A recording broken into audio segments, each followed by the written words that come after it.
La revue de presse.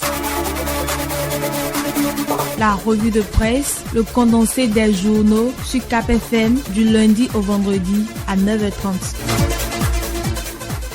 Mesdames, Messieurs, amis des journaux, bonjour. Coup d'État manqué au Bénin. Le gouvernement retrace le film des faits. Un titre qui se loge à la manchette de Matin Libre que relaie aussi le Télégramme. Le film de l'opération de la mutinerie du 7 décembre 2025 déjoué est projeté dans les colonnes du quotidien Le Matinal, appuyé par le Soleil Bénin Info de Hervé Aladé. C'est avec des précisions du Conseil des ministres, souligne La Nation. La chronologie des faits rapportés par le chef de l'État en Conseil extraordinaire des ministres hier est exposée par quotidien Le Meilleur, journal fondé par Firmin Gbekan. Pour Visa Info, le gouvernement revient sur le putsch manqué. C'est le point de la situation. Que fait le gouvernement? Certifie Fraternité qui lève un coin de voile sur les dessous de la tentative du putsch contre le président Patrice Talon avec des révélations exposées dans ses colonnes.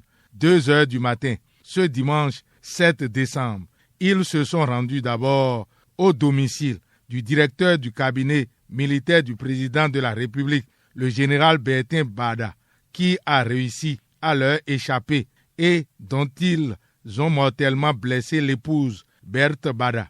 Informé, le commandement militaire avait requis l'appui de la base militaire de Togouin pour apporter du soutien au général Bada. Une fois sur les lieux, le colonel Faïzou Goumina, à la tête de cette base militaire, est violenté et pris en otage. C'est alors qu'il a été su que la mutinerie y a pris corps. Cap a été mis sur le domicile du général Abou Issa, chef d'état-major de l'armée de terre, qui a opposé une farouche résistance aux mutins avant qu'il n'ait été kidnappé un peu plus tard par une équipe supposée venue en renfort.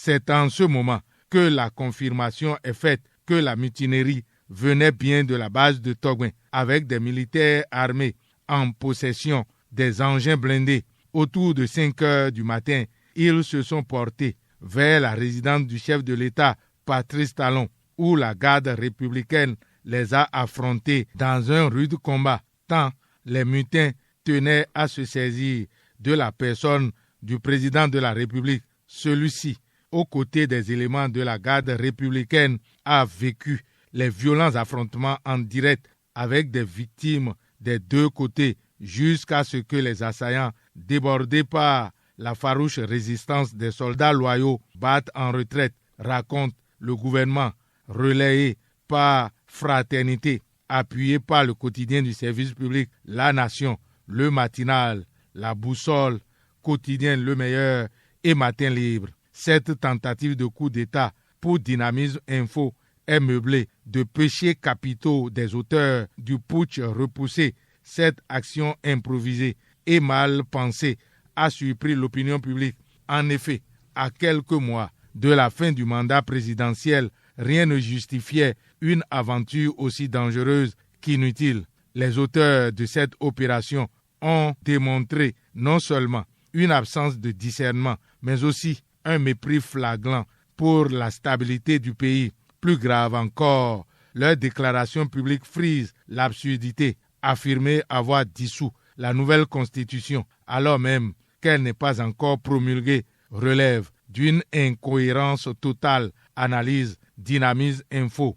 Hier, au cours du Conseil extraordinaire des ministres, le pays émergent a vu Patrice Talon honorer la mémoire de l'épouse du général Bertin Bada. Ils sont anéantis, les mutins et des membres du groupuscule sont arrêtés. Certains sont en fuite, dont Pascal Tigri, ce colonel supposé homme fort après l'annonce de la tentative du coup d'État, de même que les capitaines Ousmane Samari et Sambieni Castro, révèle le Télégramme. Le colonel Faïzou Goumina et le général Abou Issa, otages des putschistes, ont été libérés hier dans les encablures de Tchaourou. Ils ont regagné Cotonou, rapporte Fraternité, et Talon remercie le peuple béninois pour son soutien indéfectible renchérit, le journal paraissant à Ménotin. Fraternité, en tout cas, plus de peur que de mal. Cotonou retrouve son souffle et son sourire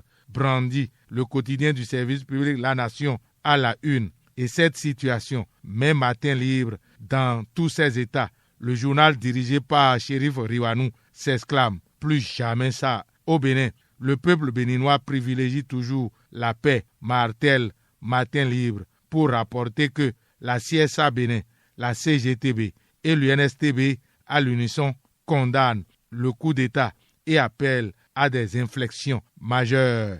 La déclaration de ces confédérations syndicales est à lire à la page 3 de Matin Libre.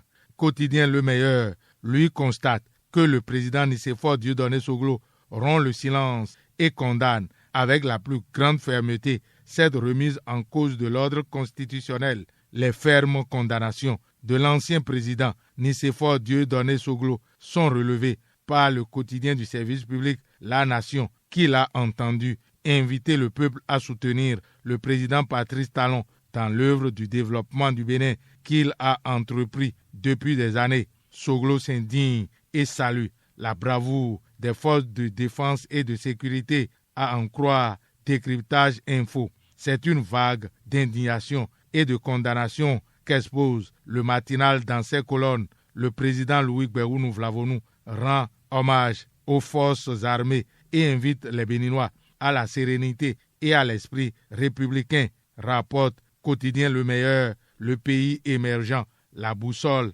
Le Télégramme et Djakwata. Irénée Zorékon, ancien chef d'arrondissement de Dovi, dans la commune de Zanyanando, candidat du bloc républicain pour les communales, exprime lui son appui total au président Patrice Talon.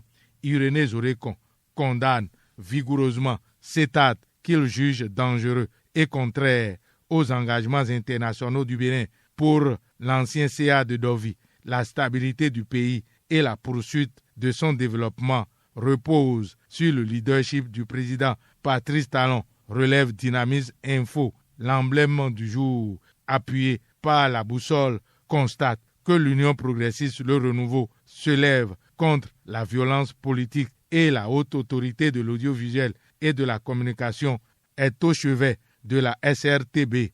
Le fan club Romia Wadaï compatit avec le général Bertin Bada suite à l'assassinat de son épouse par les mutins, rapporte l'emblème du jour. Ce qui est rapporté par le matinal touche les élections législatives et communales de 2026.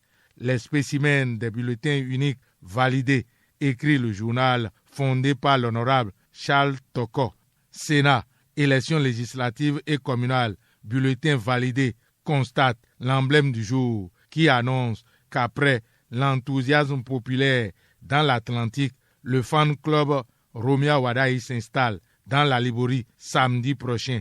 Dans Visa Info de Ambroise Zinsou, pour les législatives, il y a les prémices d'un combat de gladiateurs en vue dans la 6e circonscription électorale. Visa Info découvre le lancement sous le signe d'ambition et d'innovation des 12e Jeux universitaires du Bénin à Savalou.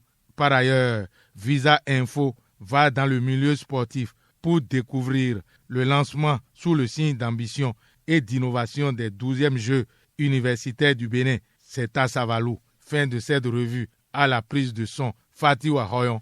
Réalisation et présentation, Lucien Dossou. Agréable journée à toutes et à tous. C'était la revue de presse. Retrouvez la revue de presse sur le site www.capfm.com.